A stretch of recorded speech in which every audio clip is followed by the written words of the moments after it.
السلام عليكم ورحمة الله وبركاته. كان رسول الله صلى الله عليه وسلم يبشر أصحابه بقدوم رمضان، يقول: قد جاءكم شهر رمضان، شهر مبارك كتب الله عليكم صيامه، فيه تفتح أبواب الجنان وتغلق فيه أبواب الجحيم وتغل فيه الشياطين، فيه ليلة خير من 1000 شهر، من حرم خيرها فقد حرم. الحمد لله الذي من علينا ببلوغ سيد الشهور وأعظمها، شهر الطاعات والإقبال على المولى عز وجل. من بركات رمضان أن تتاح لك فرصة الإلحاح في الدعاء لوقت مديد، فرمضان ليس ساعة أو يوما، بل أنت بصدد شهر كامل 30 يوما، أي أنك ستظل تكرر دعواتك نفسها وترددها وتتضرع بها لمدة 30 يوما، وهذا هو عين الإلحاح. يقول الإمام الحافظ ابن رجب رحمه الله: ما دام العبد يلح في الدعاء ويطمع في الإجابة من غير قطع الرجاء فهو قريب من الإجابة، ومن أدمن قرع الباب يوشك أن يفتح له. ومن بركات رمضان أيضا أن يطول أمد أوقات الإجابة عن المعتاد سائر العام، فأنت كصائم دعواتك لا ترد طوال صيامك وعند إفطارك على مدار الشهر. يقول رسول الله صلى الله عليه وسلم: 3 دعوات لا ترد، ودعوة الصائم من ضمنها. وقال صلى الله عليه وسلم: 3 لا ترد دعوتهم، والصائم حين يفطر. فإذا ترافق الإلحاح في الدعاء مع إصابة أوقات الإجابة فإنها البشرى بقضاء الحوائج وتحقيق الآمال. تجهزوا بدعواتكم وأبشروا، رمضان أقبل.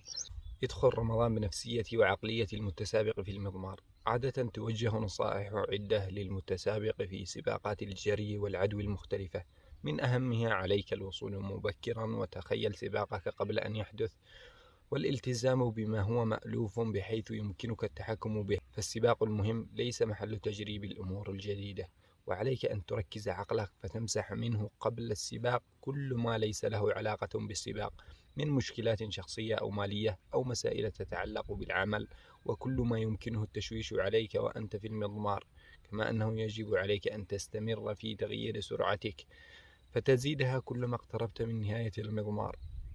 ولا تنسى وأنت في المضمار أن تستمتع بالجري، فهذا مما يعينك على الفوز. وهكذا هو رمضان تماما، مضمار سباق تنطلق شارته مع أذان مغرب اليوم الأخير من شعبان، وخط نهايته مع أذان مغرب اليوم الأخير منه، والتتويج والتكريم وتسليم الجوائز يوم عيد الفطر.